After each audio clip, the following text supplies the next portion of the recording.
समुद्री तूफान कराची से 450 किलोमीटर दूर बिपरजॉय की शिद्दत में मुसलसल इजाफा होने लगा। सजावल और ठट्ठा में तेज हवाएं, 15 जून को केटी बंदर से टकराने का इम्कान। शहर कायद में गर्मी और हब दर्जा हरारत 40 को छू गया।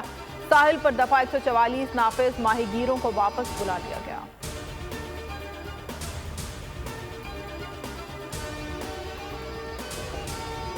कल शाम 6 बजे तक तमाम साहिली इलाके खाली कराए जाएं। सिंध हुकूमत ने अलर्ट जारी कर दिया।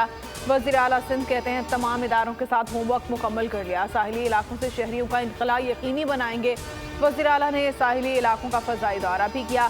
पाक फौज को तलब कर लिया गया। समुद्री तूफान ने भारत में तबाही मचा दी। महाराष्ट्र में रत्नागिरी साहिल पर लोग तूफानी लहरों की नजर हो गए। गुजरात के साहिल पर भी तबाही। मुंबई में दुखियानी के 22 परवाजें बंद। 13 से 15 जून तक शदीद बारिशें मतवक्के। इंतखाबात की तारीख देने से मुतालिक आइन वाज़ेह है। बरवक्त इलेक्शन का इनेकाद पार्लिमानी जमहूरियत के लिए इंतहाई ज़रूरी है। पंजाब इलेक्शन अज खुद नोटिस का तफसीली फैसला जारी। फैसले में कहा गया कि 7 रुकनी बेंच 4-3 का तनासुब कैसे हो सकता है। सुप्रीम कोर्ट ने वफाकी हुकूमत की लार्जर बेंच की इस्तदा मुस्तरद कर दी। चीफ जस्टिस बंदियाल का 3 रुकनी बेंच बरकरार रखने का फैसला। 3 रुकनी बेंच कल नजरसानी केस की समाअत करेगा। 9 मई वाक़यात के खिलाफ सेनेट और कौमी असम्बली में मजम्मती करारदादें मंजूर। कौमी असम्बली करारदाद में मुतालबा किया गया कि फौजी तनसीबात पर हमला करने वालों के खिलाफ आर्मी एक्ट के तहत कार्रवाई की जाए। जमात इस्लामी ने फौजी अदालतों के जरिए सिविलियन के ट्रायल की मुखालिफत कर दी।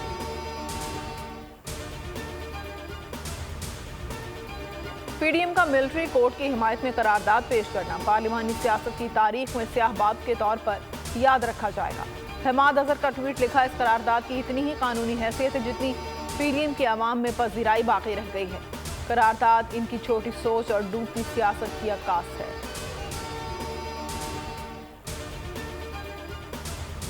और पेरिस में पाक फौज से इज़हार यकजहती के लिए रैली। आईफिल टावर के इतराफ फजा पाक फौज जिंदाबाद, पाकिस्तान पाइंदाबाद के नारों से गूंज उठी। शुरका ने 9 मई वाक़यात की शदीद मजम्मत की। शहदा की कुर्बानियों को खराज अक़ीदत पेश किया। और चेयरमैन पीटीआई की मज़ीद 10 मुकदमात में जमानत मंजूर। वो जुडिशल कॉम्प्लेक्स इस्लामाबाद में पेश हुए। 30,000 मुचलकों के एवज जमानत मंजूर कराई। डेरा गाजी खान में दर्ज मुकदमे में 14 दिन के लिए हिफाजती जमानत मंजूर। इस्लामाबाद हाई कोर्ट का मुतालिका अदालत से रुजू करने का हुक्म।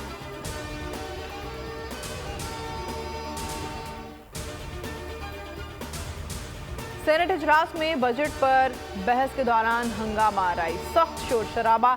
वजीर कानून आजम नजीर तारड़ का कहना था मुश्किल तरीन हालात में मुतवाजिन बजट दिया, तनख्वाहों में इजाफा किया। कायदे इख्तिलाफ शहजाद वसीम का कहना था नाम नहाद तजुर्बाकार हुकूमत हर शोबे में नाकाम हुई। वज़ीर आज़म ने 80 अरब रुपए अपने इस्तेहकाक पर मख्तस कर दिए। बजट का मकसद पिछली नाकामियों पर पर्दा डालना है। नैब ने बुशरा बीबी को अलकादे ट्रस्ट केस में कल तलब कर लिया। 2 रुकनी टीम ने नोटिस समान पाक में वसूल कराया। नोटिस में कहा गया आपको 1 और 7 जून को भी तलब किया गया था, आप शामिल तफ्तीश नहीं हैं।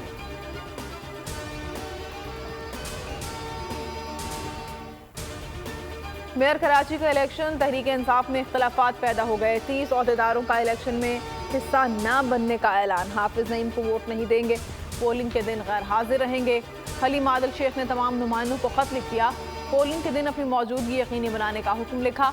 पार्टी पॉलिसी के खिलाफ जाने वालों के खिलाफ कार्रवाई होगी।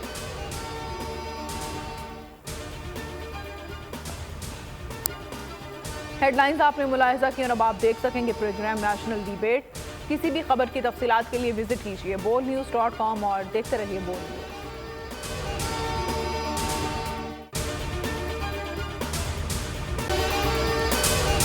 अगर आपको ये वीडियो पसंद आई है तो हमारे चैनल को सब्सक्राइब करें और बेल आइकन को प्रेस करें। बजट 2023-24 की सबसे बड़ी ट्रांसमिशन बोल एक मर्तबा फिर सबसे आगे। वजीर खजाना की बजट तकरीर की सबसे बड़ी कवरेज 62% अवाम ने देखा बोल की स्क्रीन पर। Welcome back to the budget transmission. सबसे बड़े पैनलिस्ट और रिपोर्टर्स की बड़ी टीम ने बजट के लम्हे लम्हे की अपडेट से किया बाखबर अपनी आवाम को। गुजरात अदाफ में यूं कह रहा हूं कि एक तरफ ये ख्वाहिश है कि लोगों को रिलीफ दी जाए, क्योंकि इलेक्शन सर पर है, तो कोई ऐसा बजट दे जो पॉपुलिस्ट हो। क्योंकि बोल रखता है खबर के हर पहलू पर नजर, बोल है सबसे आगे सबसे पहले। सब्सक्राइब करें और बेल दबाएं ताकि कोई खबर रह न जाए।